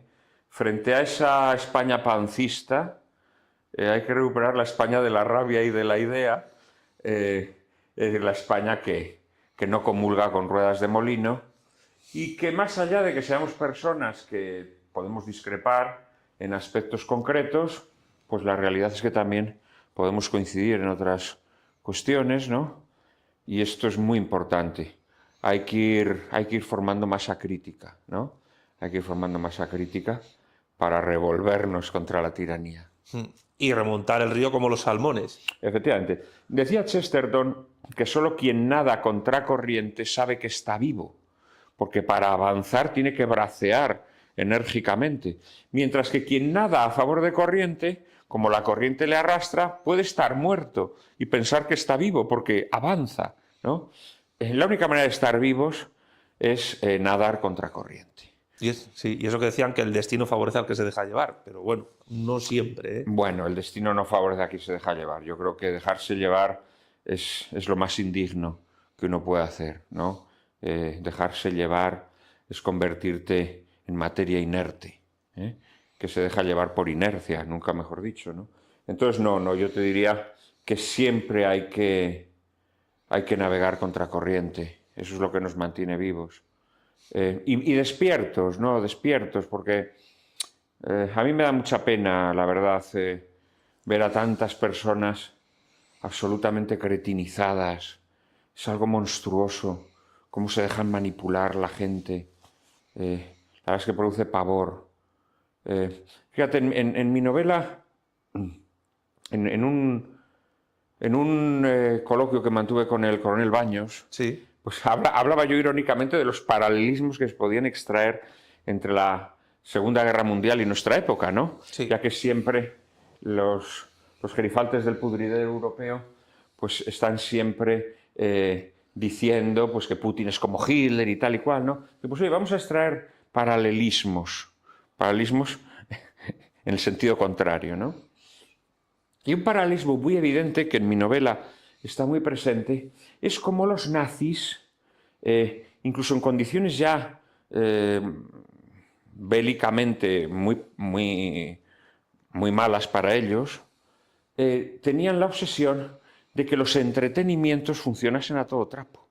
¿Sabes? Ellos en París jamás cerraron los teatros, los cabarets, potenciaron la producción cinematográfica, porque ellos querían que los franceses constantemente tuviesen un acopio de entretenimiento, ¿sabes? Incluso al final de la guerra, ellos que siempre habían ocultado la crónica de sucesos, en los periódicos desaparecen los crímenes pasionales, los asesinatos truculentos, etcétera, etcétera. Sin embargo, al final de la ocupación, ellos permiten que se hable de unos crímenes que se han producido, un asesino en serie, el doctor Petiot, que sale mucho en mi novela, un asesino en serie que comete unos crímenes execrables, abominables, y los nazis deciden que esto salga en la prensa, ¿sabes? Y de repente la prensa se llena con los crímenes del doctor Petiot.